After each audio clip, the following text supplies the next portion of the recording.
السلام علیکم۔ رشید مجھ پر ہمیشہ ظلم کرتا تھا، اچھا خاصا پیسہ ہونے کے باوجود اچھی روٹی نہ کھلاتا تھا، روز مارتا، کبھی کہتا اولاد پیدا کرو۔ میں اسے اکتا گئی تو پھر اس کا بھائی شہر سے آیا تو میں نے اسے زلفوں کا سیر بنایا۔ ادھر رشید کی جیل کی سیاہ ظالم سلاخوں میں اسے اپنا دم گھٹنا محسوس ہو رہا تھا۔ اپنوں سے جدائی کا غم ناقابل برداشت تھا۔ وہ دن رات پچھتاوے کے آنسو بہتی مگر بے سود گزارا وقت کبھی اس کے ہاتھ نہ آ سکتا تھا، بلکہ پردہ اسکرین کی مانند اس کے سامنے تمام مناظر چلنے لگتے۔ کوئی بھی عورت اسے تانا دیتی تو یہی کہتی، کیسی سیاہ عورت ہو، ذرا حیا نہیں آئی۔ وہ روتی چیختی بلکتی رہتی، مگر جیل کی یہ سلاخیں اس کی دردناک زندگی اور موت کی جگہ بن چکی تھی۔ وہ اپنے باپ کی اکلوتی بیٹی تھی۔ ماں باپ بہت ہی غریب تھے۔ باپ مزدوری کر کے جو بھی کماتا اس سے 2 وقت کی روکی سوکھی کھا لی جاتی۔ اس کا چچا زاد اور رشید تو شروع سے اس پر مرتا تھا، مگر وہ اسے گھاس نہ ڈالتی۔ اسے شروع سے ہی امیر زادوں کی بیوی بننے کا شوق تھا۔ روٹی کو تو وہ ترس چکی تھی، جو ان جوان ہوئی تو ارمان بھی جوبن پر آ گئے۔ گلی کے کئی لڑکے اس پر مرتے تھے۔ بے حد حسین تھی، اس لیے غرور بھی کرتی۔ جلدی اس نے ایک لڑکے سے بات کرنے کے بعد کھانا منگوانے شروع کر دیے۔ وہ اپنی عزت کی حدود کو جانتی تھی، مگر اس کا مقصد صرف باہر کی دنیا گھومنا اور کھلا کھانا پینا نہ تھا۔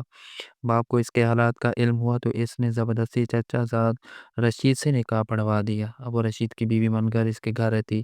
رشید جو کہ سموسوں کی ریڈی لگاتا تھا، شادی کے شروع میں تو وہ اچھا خاصا کھلاتا رہا، مگر آہستہ آہستہ وہی پرانے دن آنے شروع ہو گئے جب وہ بھوک سے بے حال ہوا کرتی تھی۔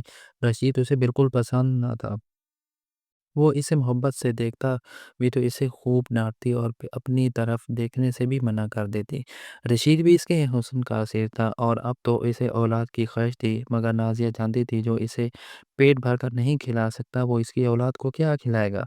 اس لیے اس نے اولاد نہ پیدا کرنے کی ٹھان لی۔ اب رشید بھی روز آگ بگولا ہوتا اور خوب مار پیٹ کرتا۔ وہ روز روز رشید کی مار پیٹ کھا کر تنگ آ چکی تھی۔ وہ کہیں دور ایک آزاد پنچھی کی طرح اڑنا چاہتی تھی۔ وہ اس ظلم سے نجات بھی حاصل نہ کر سکتی، کیونکہ جانتی تھی وہ والدین کے گھر واپس بھی نہیں جا سکتی، کیونکہ وہاں فاقوں کے طوفان منڈلا رہے تھے۔ وہ خود سے تنگ آ گئی۔ کبھی کبھی دل کرتا خود کو ختم کر لے، لیکن پھر چاہ کر بھی کچھ نہ کر سکتی۔ رشید کا چھوٹا بھائی یعنی اس کا دیور بشیر، جو شہر کی فیکٹری میں کام کرتا تھا، اکثر اس کے گھر آتا اور شہر کی بڑی بڑی باتیں کرتا تو نازیہ کا بھی دل چاہتا وہ بھی شہر جائے، اس کے پاس ڈھیروں پیسے ہوں اور پھر وہ ملکہ بن کے راج کرے۔ وہ جانتی تھی رشید کے پاس بھی اپنا گھر ہے، سونا موجود ہے اور بہت ساری رقم جمع کر چکا ہے، مگر پھر بھی وہ ان سب تک رسائی حاصل نہ کر سکتی تھی۔ اس نے رشید کے چھوٹے بھائی کو ہی زلفوں کا اسیر بنانے کی کوشش کی۔ جلد ہی وہ اس کھیل میں کامیاب ہو گئے۔ رشید کی ریڑھی پر کام کرنے والا ملازم افضل بھی اس کے حسن کا دیوانہ تھا۔ وہ نہیں اچھے برے حالاتوں میں زندگی گزار رہی تھی کہ اچانک غم کی ایسی آندھی چلی جو سب خوشیاں اپنے ساتھ بہا لے گئی۔ وہ روتی رہی، بلکتی رہی، زور زور سے چیختی رہی، مگر کوئی اس کی مدد کو نہ آیا۔ اس بھیانک رات میں نقاب پوش ڈاکوؤں نے زبردستی گھر میں گھس کر فائرنگ کی۔ فائر رشید کے سینے میں لگا اور وہ وہیں گر کر فنا ہو گیا۔ رات کی اس پہر جب سب آرام کی نیند سو رہے تھے، اس نے اپنی چیخوں سے سب کو جگا دیا۔ اس کی دردناک چیخوں سے ہر کوئی غم میں مبتلا ہوتا نظر آیا۔ گھر، زیور اور باقی پیسے سب اس کے نام ہو گئے۔ وہ سارا دن شہر کی یاد میں روتی تھی رہتی، پھر جلد ہی شہر چھوڑ کر کہیں دور جا بسی، شاید اپنے خوابوں کے شہر جہاں اسے کوئی روک ٹوک نہ تھی، جہاں وہ اپنی مرضی سے زندگی گزار سکتی تھی، جہاں وہ اپنی مرضی سے اپنے محبوب کی سرگوشی میں جی سکتی تھی۔ لیکن کبھی کبھی چیخ اٹھتی روز رات کو سوتے ہوئے، اس کا ضمیر اسے بے چین ہو کر کچو کے کر کے پکارتا، مگر پھر وہ خیالات کو جھٹک کر سو جاتی۔ شہر میں آ کر اس نے محبوب کو بھی چھوڑ دیا اور اب وہ نئے کاموں میں ملوث ہو گئی۔ شراب نوشی، حسین راتیں اس کی زندگی کا محور بن چکی تھی۔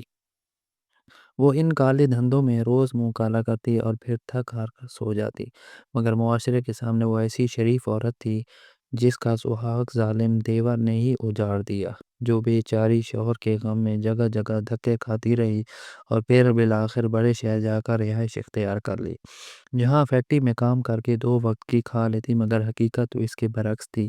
وہ اپنی زندگی میں کھل کر جینا چاہتی تھی۔ وہ سب اقدار، روایات اور رسولوں کو بھول کر باغی ہو چکی تھی۔ بڑے سے بڑے جرم بھی اس کے لیے معمولی ہو گئے۔ کبھی کبھی گاؤں چکر لگاتی تو وہی معصوم نازیہ بن جاتی جس کا سب کچھ ایک بھیانک رات میں لٹ گیا تھا۔ پولیس نے اس کے دیور بشیر پر بہت تشدد کیا، پھر بالآخر وہ اسی نتیجے پر پہنچے کہ وہ قاتل نہیں۔ بس اسی دن کے بعد انہوں نے اپنی تفتیش شروع کر دی اور پھر بالآخر وہ اصلی قاتل ان کی گرفت میں آ ہی گیا۔ عریاں کپڑوں میں ملبوس مشہور کلب میں ناچتی گاتی نازیہ کو گرفتار کر لیا گیا۔ اسے اپنی گرفتاری پر شدید غم و غصہ تھا۔ وہ جانتی تھی کہ اس کا یہ راز بھی کوئی نہ جان پائے، مگر پھر اس کی گرفتاری نے ثابت کر دیا تھا کہ پولیس آخر پولیس ہے۔ لیڈی انسپکٹر نے اسے خوب پیٹا۔ وہ بار بار اس کے جرم کی داستان پوچھ رہی تھی، مگر نازیہ تھی کہ بس رونی صورت بنا کر یہی کہتی، میں نے کچھ نہیں کیا۔ روز اسے خوب مار پڑتی، آخر جسم کے زخموں کی خاطر تنگ آ کر اس نے حقیقت آشکار کر دی۔ رشید مجھ پر بہت ہمیشہ ظلم کرتا تھا، اچھا پیسہ ہونے کے باوجود اچھی روٹی نہ کھلاتا، روز مارتا تھا، کبھی کہتا اولاد پیدا کرو۔ میں اسے اکتا گئی تھی۔ پھر اس کا بھائی شہر سے آیا تو میں نے اسے زلفوں کا اسیر بنایا۔ ادھر رشید کی ریڈی پر کام کرنے والی فضل کو بھی اپنا دیوانہ بنا لیا۔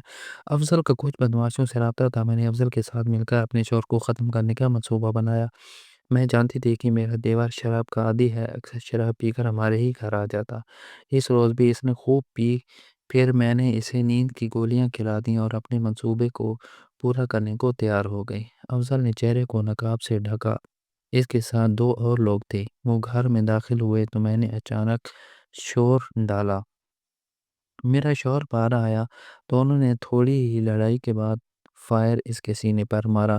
میں وہیں پھوٹ پھوٹ کر رونے لگی، اپنے کپڑے بھی پھاڑنے لگی۔ پھر افضل کی اسے پستول بشیر کے ہاتھ پکڑا کر اسے صحن میں لٹا دیا اور میں نے پولیس کو یہی بیان دیا کہ یہ ظالم میری عزت لوٹنا چاہتا تھا اور میری عزت کے رکھوالے میرے ہی شوہر کو، اپنے سگے بھائی کو موت کی نیند سلا دیا اور صدمے سے بے ہوش ہو گیا۔ میں افضل کے ساتھ کئی دن شہر رہی۔ اس نے مجھ سے بے وفائی کی۔ میں نے اسے چھوڑ کر نشہ شروع کر دیا۔ میں نے اپنے آپ کو باغی کرنا چاہا۔ میں اپنی مرضی سے جینا چاہتی تھی، مگر ان سب میں غلط صحیح، حرام حلال، اقدار، روایات سب بھول گئی ہیں۔ بہت بری عورت ہوں۔ وہ اپنا بیان دیتے ہوئے پھوٹ پھوٹ کر رو رہی۔ لیڈی پولیس نے بیان لکھنے کے بعد نازیہ سے کہا، اب پچھتاوا کا کیا فائدہ؟ جب تمہیں اللہ نے عزت کی زندگی دی تو تم نے قدر نہ کی اور یہ سوچا کہ دنیا کو دھوکہ دے سکو گی، مگر تم بھول گئی کہ اصل طاقت اللہ کی ہے۔ مجرم چاہے کتنا ہی چالاک کیوں نہ ہو، وہ اپنا جرم کبھی نہیں چھپا سکتا۔ اللہ حافظ۔